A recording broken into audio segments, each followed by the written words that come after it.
For today's video, magluluto nga pala ako ng talong.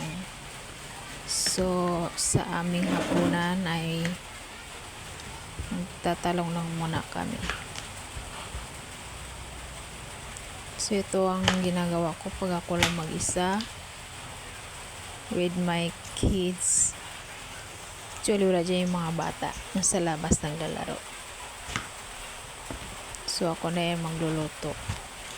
Lahat ako nang gumagawa kung ako lang mag-isa. Usually, ito lang talaga mga nanay ang ginagawa ng mga nanay pag nasa bahay.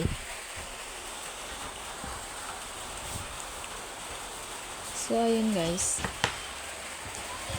I want to share this my journey. So, sana noon pa lang nag-video na ako, no?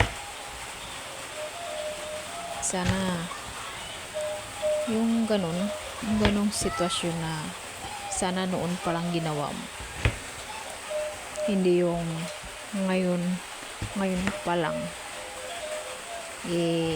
nagsisimula.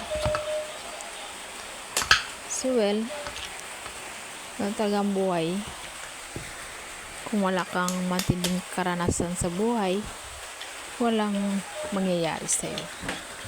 So noon kasi pag may trabaho ka, wala ka ng time mag ganyan mag video or ano pa man ang gawin mo sa buhay. Parang kontento ka na, may trabaho ka na, may sahod ka, may pera ka. Pero ngayon na may pamilya ka, wala ka ng trabaho, nasa bahay ka na lang. So mahirap. So hindi pala pwedeng kung may trabaho ka, yun na lang ang gagawin mo.